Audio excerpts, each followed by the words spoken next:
Good morning, everyone. My name is Norbert Kovács, and as I was introduced, I'm a clinician, I'm a physician, I'm a neurologist. Neurologist is a medical doctor who treats patients with neurological disorders. As Professor Todt has showed you that the leading cause of death is cardiovascular. But if we sum up the cost of economy, the cost of pharmacological treatment and social treatment, it goes much beyond that. Neurodegenerative and neurological disorders cost much higher than many of the cardiovascular disorders. If somebody gets a stroke at a young age, that patient will lose the job and get retired early. This can cause many direct and indirect causes. So what I would like to show you, to be honest, this is the second version of my presentation because I reduced, I tried to be more focused for those high school students who might be interested in physiology or medicine, and maybe they can get some tension to go to become a clinician and a clinician researcher. So what are movement disorders? I will talk about movement disorders. Movement disorders are those kind of neurological disorders which mainly affects the brain, the central nervous system, this is what we call it, and mainly basal ganglia. You may know from high school or early university career that the brain has lots of structures, and the basal ganglia is located deep inside. And these ganglia do not affect too much with the memory, the speech, but it do alter the movement, the dancing, how we initiate the movement, how fast we can move, and any problem which interferes with this basal ganglia can either reduce the movements or make abnormal movements such as striking, tremor, or different types of abnormal movements. So many of the cases, if we talk about movement disorders, these are the neurological disorders which affect the execution of the movement. Many of the patients do not have paresis. What does it mean? They don't have muscle strength problem. That muscle strength is normal, but they cannot move, for instance. Another thing I would like to highlight, many of the movement disorders are so-called neurodegenerative disorders. What does it mean? Neurodegenerative means that it primarily affects neurons, the nervous system cells types, which usually dies over time. So it means that mainly the neurons are dying over time. So that's why these are the disorders which can, let's say, start at the age of 30, but cannot be cured at the moment and has different and worsening symptoms over the time. So another thing I would like to highlight, many of the movement disorders are much more frequent than we thought. In the last 15 years, the number of patients living with Parkinson's disease has doubled. What does it mean?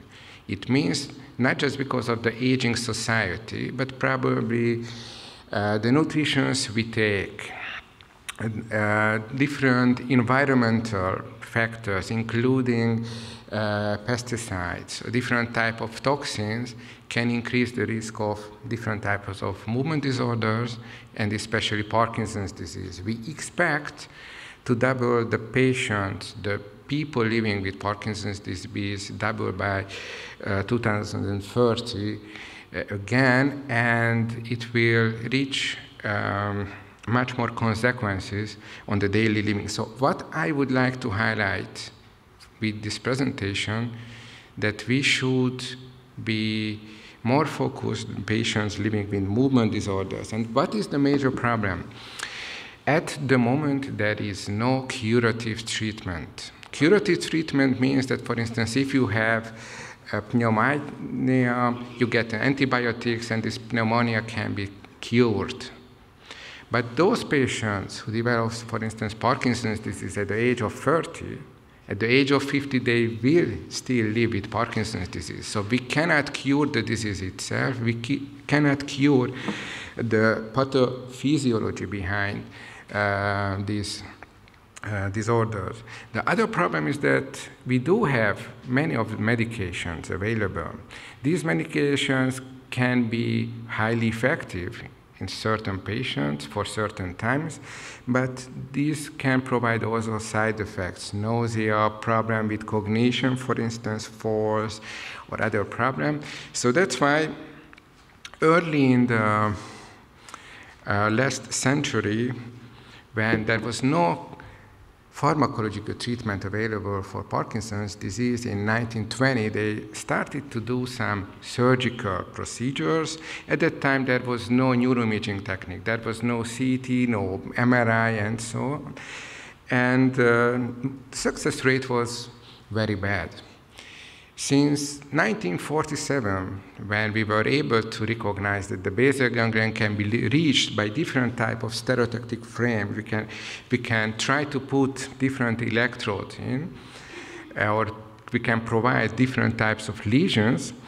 This has changed the field. This is called functional neuromodulation techniques, when the neurosurgeon provides either a lesion or place an electrode into the centers of the brain, which can be modulated. The first commercial deep brain stimulation system was done in 1987. And this technique proved to be highly effective. What do we do? This is called neuromodulation. We implant electrodes into the brain. It has different contacts.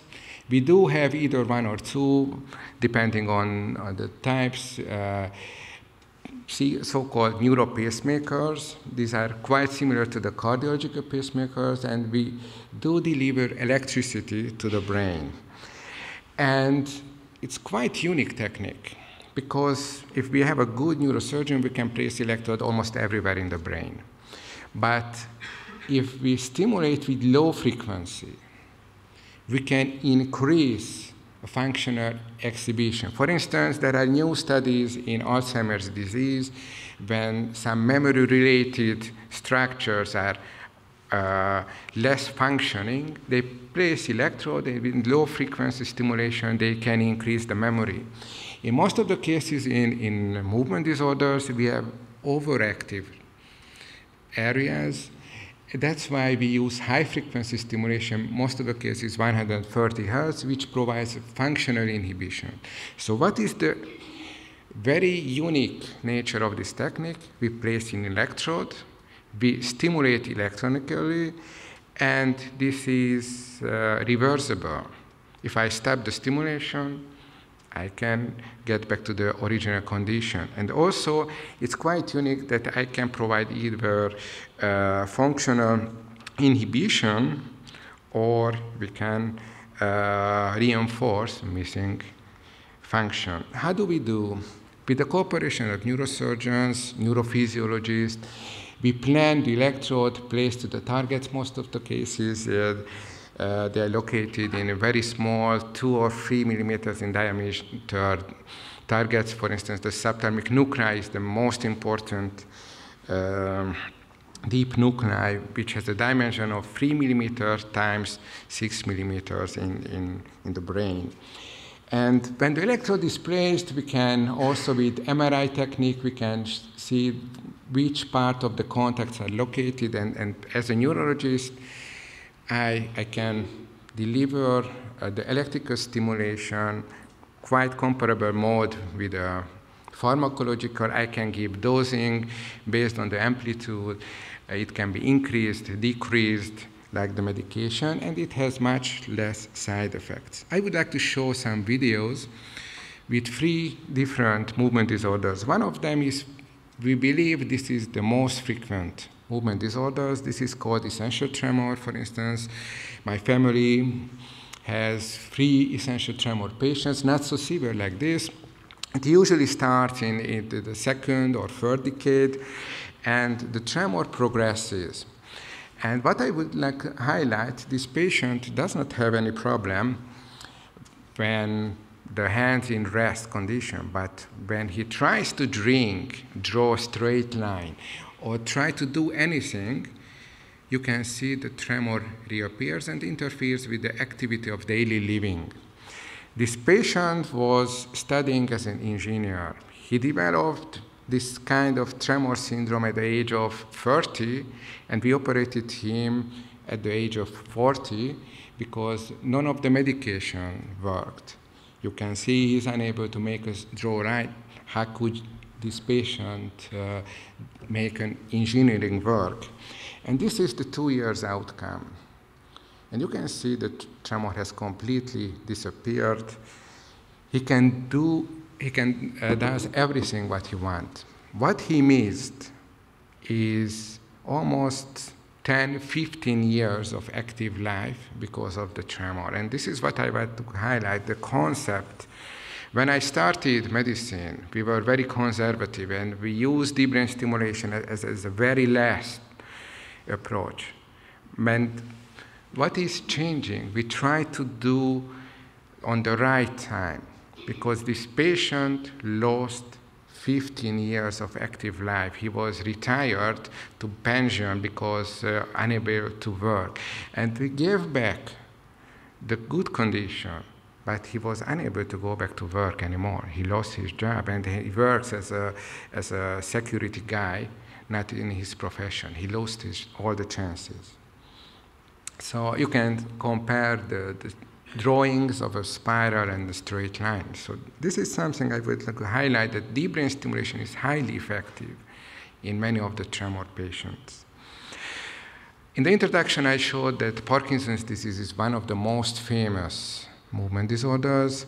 It was described not by James Parkinson, because recently we learned that Paris Ferenc published, unfortunately, a Hungarian textbook, all the cardinal features of Parkinson's disease, almost 150 years prior than James Parkinson described. But this disease is named after James Parkinson, and you can see it's characterized by slowness of movement, fatigue, postural instability, the patient unable to move freely, and this can interfere again with the daily living. Many of the cases, it cannot be treated with pharmacological agents after 10 years. And this is one of the patients I wanted to show you.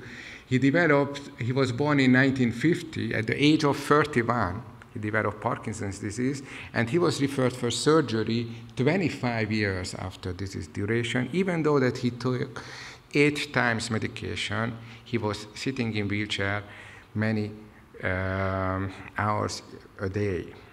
This is the second day after the operation. You can see the mobility regained. And just to prove you that it's not a placebo effect, this is almost the 4-year outcome. And if you see the hand movements, the speed, the amplitude is almost normal, and you would not recognize that this patient has Parkinson's disease if this patient would come, for instance, in a shopping mall in front of you. During the turning, there is some slight imbalance, but he improved a lot. Another movement disorders, and fortunately, it became treatable. This is called dystonia. This is not a painting. This is abnormal posture, which is produced by abnormal muscle tones and can produce some deformities in the spine or in the extremities. And many of the cases, the cognition of these children who develop this dystonia is quite normal. I would like to highlight one of our first patients who was operated in 2006 by Generalized Dystonia. And this young lady was operated at the age of 21. She developed dystonia at the age of 7 years. And a couple of years later, she had to skip school because she developed this type of mobile, abnormal movements. She could not stand by herself. She required 24 hours support from her mother. Her mother had to leave the job and take care of her 24 hours a day and 7 days a week. And you can see she's unable to do anything because of the disease. And she cannot stand without support. Otherwise, she would have fallen. And she cannot eat and drink by herself as a normal way. So it's quite a disabling disease, even though that her cognition is quite good. All the medication which were available at the time was tried, and none of them worked. She could walk, only the support of her mother or other human beings, otherwise she would have fallen. And this is the 6-month outcome, and fortunately we have more than 10 years passed, and she's quite okay. All the dystonic posturing has gone. She can, from outside you can see that she can have a very good activity of daily living. She can walk, she can eat, she can drink by herself. But what is missing in her life is that she does not have any friends. She does not have any profession. She does not have any job to do. And those 15 years has passed. And then this cannot be regained. And what is quite unique, and this is what I want to highlight, and what this prize might have been awarded for, that we try to change the concept that being not afraid of invasive treatment, because putting an electrode into the brain requires a neurosurgery. It's an invasive. It can have some dangers, producing some infections, some bleedings. But if you do on the right patient, on the right time, you can get much higher efficacy than waiting for years or decades. And this young lady is capable to do anything. Her mother was able to go back to work. But what I mentioned prior, the socio-economical price of this neurodegenerative disease is still there. She cannot work and she cannot have a family. So what I wanted to highlight, going back to one of the most frequent movement disorders, if we look at the Parkinson's disease, if Parkinson's disease develops at the working age, the average retirement is 5 years. If the patient is younger, it can be a little bit longer. If the patient is a little bit older, it can be a little bit shorter, but more or less, the patient have a higher chance for early retirement, and that can have lots of problems with the socio-economically. They will lose their social status. They will not have enough income, they will lose their friends. And what we tried and what we did in our work is we tried to examine these patients. We knew that these therapies are quite efficient, but we tried to fine-tune. We published many papers on that. Sooner can be better. What does it mean? If we operate sooner, we can prevent lots of complications. When I started as a neurologist, the average time for operation for Parkinson's disease was approximately 18-20 years. Now we moved to operate much earlier, for instance, 7-8 years after disease onset. And we can prevent many of the complications, social isolation, early retirement. And this has much impact on the quality of life. The paper which gave the opportunity for this very precious talent prize was on that not just the motor symptoms. I showed you these videos that the tremor has gone or the patient became fully mobile. Not just these neurological symptoms matters, but the health-related quality of life. What does it mean? The patients have a health, and they can rate that how well I feel, what can I do. This is called health-related quality of life. It's a marketing type, it's measurement, how the medical treatment can be used. And what we found that with the early use of deep brain stimulation, the health-related quality of life, the overall benefit not just the motor, not just the neurological symptom, but also what the society for the family means is much higher.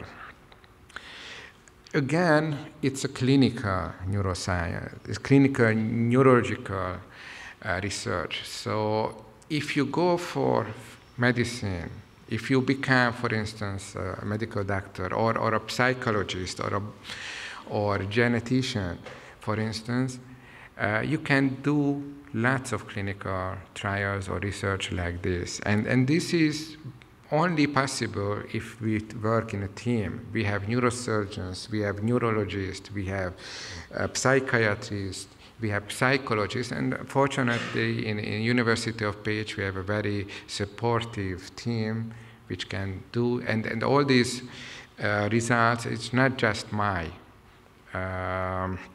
result, it's the results of the whole team.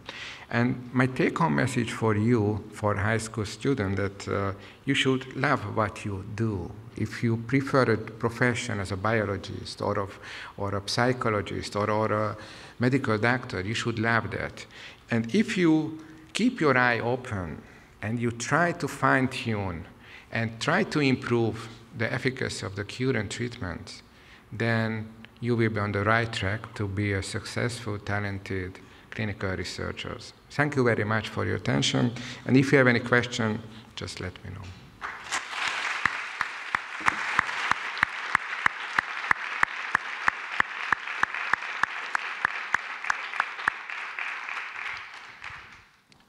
Thank you very much for the excellent and touching talk.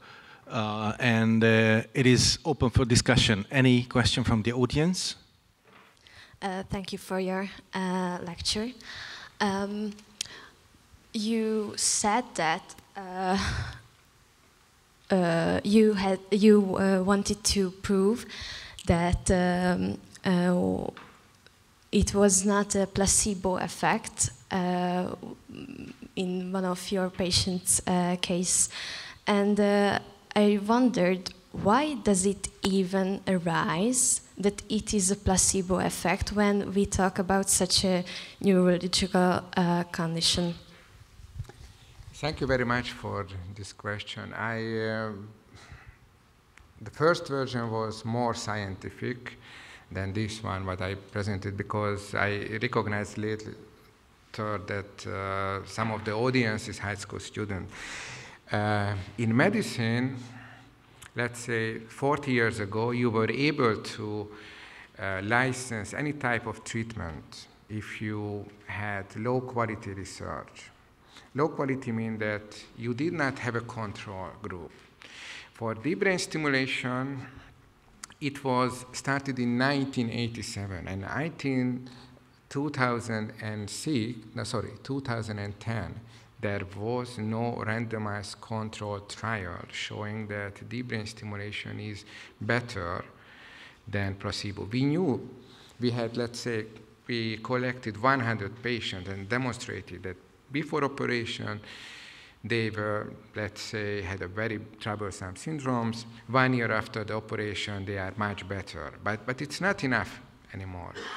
What you have to prove, you should collect, let's say, 100 PD patients, and 50 patients receives deep brain stimulation and 50 patients receive no stimulation, and that is ethically very difficult to perform, and that's why we had very limited control trials. So that's why I mentioned that early when we started, there were some claims from neurologists that this will work for like a placebo effect for a couple of days or a couple of months, and that's why I mentioned. But fortunately now all the 3 indications for Tremor, dystonia, and Parkinson's disease, now we have a multinational, central, randomized controlled trial. What they do, they operate, let's say, all the 100 DBS patients, and they turn on the stimulator for 50, and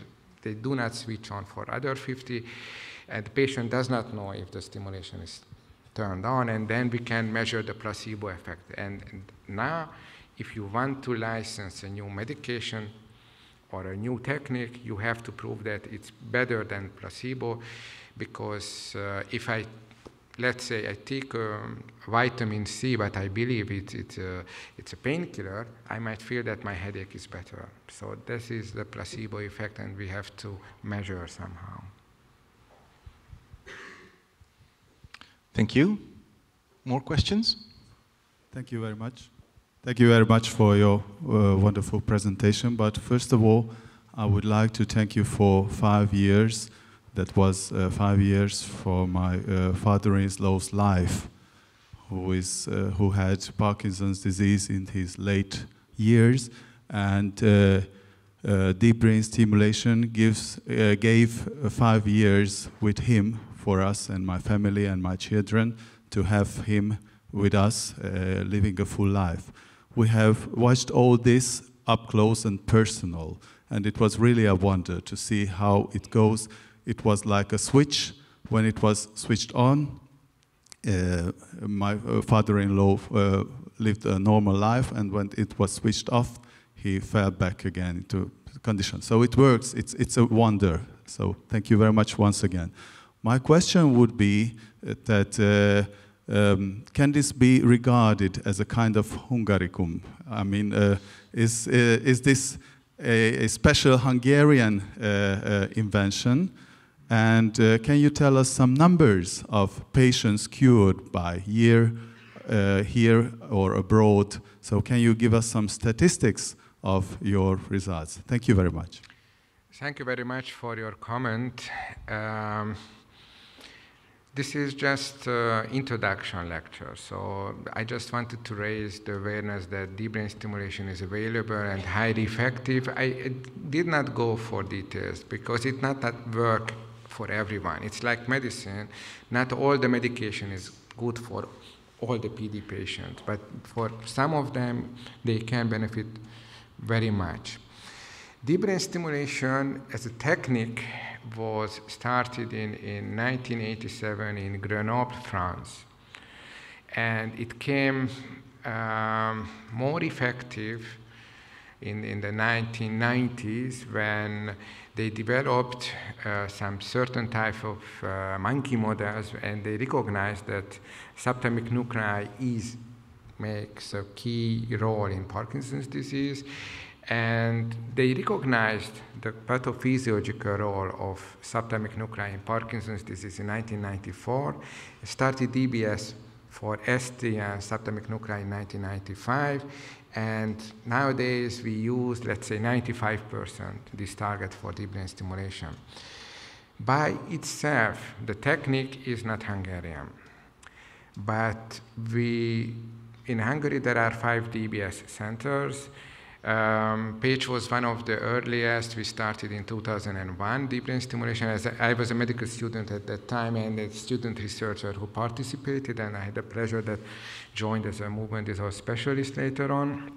And we have more than 500 DBS cases so far. But in Hungary, let's say annually we operate 100 DBS cases in all the 5 centers. So compared to the 10 million inhabitants is comparable to the DBS penetrance to Austria, for instance. So we are very lucky that we have reimbursement.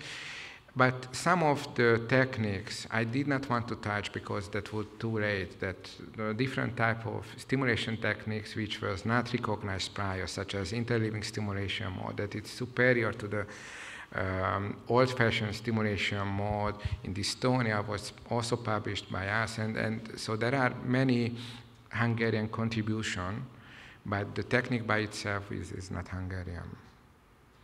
There were some early studies, not with deep brain stimulation, but lesioning.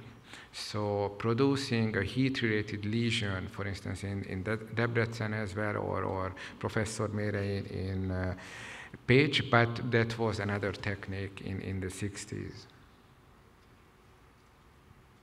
Okay, thank you. Please join me thanking the session speakers.